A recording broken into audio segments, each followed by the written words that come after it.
Today, we're going to talk about the plan for 2026, guys. Okay. Now, I want to take you back to the last bear market. In the last bear market, I was forward thinking already. I was thinking about this cycle. I was thinking I need to get as much money as possible to put into the market at the lowest price possible. And yeah, some altcoins we bought later and they absolutely nuked. But it allowed me to buy things like, let's say, Cardano at 20 cents. Let's say Bitcoin at 25k, XRP at around 30 cents, HBAR at 5 cents, Solana at $20, right? There are so many coins that we got really, really low and were able to ride up. But the only reason I was able to do that, guys, was because I applied myself in the bear market. And none of you guys should be making excuses now, right? We've seen that, you know, maybe this cycle was a little bit lackluster, but to say that nothing moved is a complete lie. Okay, things did move. It's just that we expected a lot higher price targets. Now, in the last bear market, I was working for a crypto company and I was getting paid a really good wage. Okay, really, really good. But I knew that wasn't enough. A lot of us, especially in the UK, one wage isn't enough. You need to be doing a job and then another job and then having your own business to really be comfortable. So I said to myself, I'm making sure that I get myself out of any situation that I'm in right now. The only person that's in control of my life is me. And it's the same for all of you guys, right? There's going to be a lot of you who make excuses and you say, I can't do anything after work. I'm too tired. Stop making excuses. If you really want to change your position, you'll make sure that you can do everything you can in your free time to make as much money or to start something. Maybe money doesn't come in the beginning, but you have a vision. If you put time into that, trust me, you'll get it back tenfold.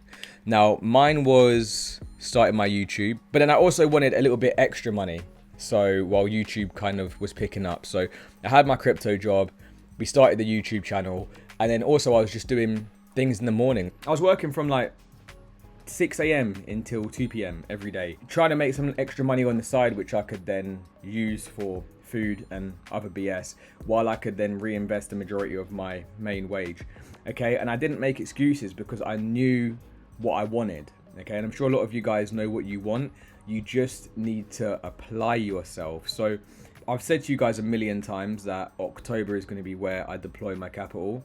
If I don't have a significant amount more than what I do now by October, then I would feel like I failed. Because if I invest what I have now, yeah, great. But there's so much money that's left on the table for the next 8 months. So all of us have 8 months to be building something, to put your energy into something positive, right? There are so many different things that you can do. You can let me know your thoughts in the comments, maybe any ideas that you've got. We can encourage each other.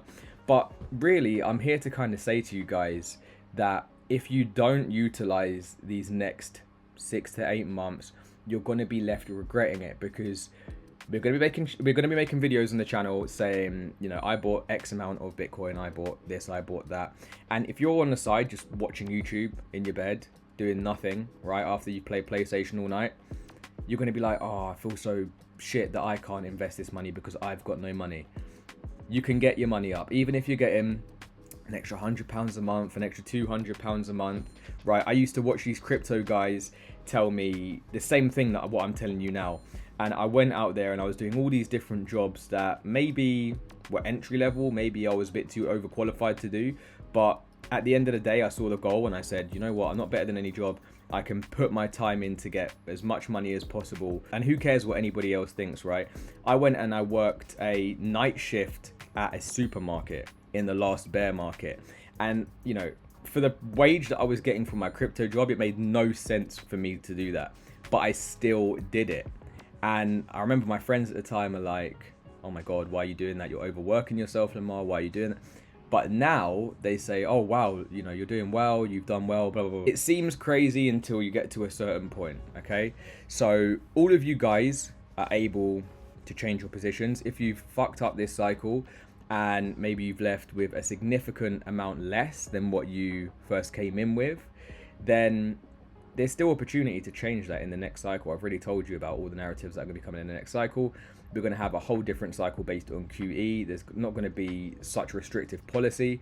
So I'd imagine the risk appetite in the next cycle is going to be a lot different than what it was now. So many factors that I think will help crypto over the next few cycles. And if you don't believe that crypto is going to go up again, or you don't believe that Bitcoin is ever going to go up again, then, you know, maybe it's time for you guys to leave the space and go invest in other things, okay? I don't think that, so I'm staying in the space. Yes, I'll still diversify my portfolio. Yes, I feel lucky that I got into gold and silver, and the only reason I was able to get into gold and silver is because I was making extra money on the side, which I then put into that in the bear market, okay? So there are going to be so many different things that we can invest into, and I'm going to, you know, share it with you guys on the channel over the next 8 months. But one thing that we don't want to be doing is getting to a year's time and saying, oh my god, I need to invest now while things have mooned, okay? We've got to change our investor psychology. We've got to be going as hard as fuck as possible over the next year and buying the lows, going against our psyche, which tells us, oh my god, we're going lower. You know, similar things happened in the last bear market where people were saying 10k, 8k, didn't come, bottomed at 15k, managed to get in at 25. But still, at that point, people will convince you that we're going to go lower, guys. So we're going to come back to this in, I don't know, October, and we're going to see what the sentiment's like. Future Lex, ignore the sentiment, because we all know that the sentiment's going to be in the bin. But if cycles do remain the same, then come October, there's a lot of good things coming for us, guys. So use your time wisely. Go and start the thing that you wanted to start. Try not to get trapped up into the past. Just focus on the now, focus on the present, and you guys are going to succeed. So that's just a quick one from me to you guys today, because the market is looking pretty shit. Okay, we'll get back to the normal chart stuff tomorrow, but let me know what your plan is for this year. I'm going to see you guys tomorrow. Peace.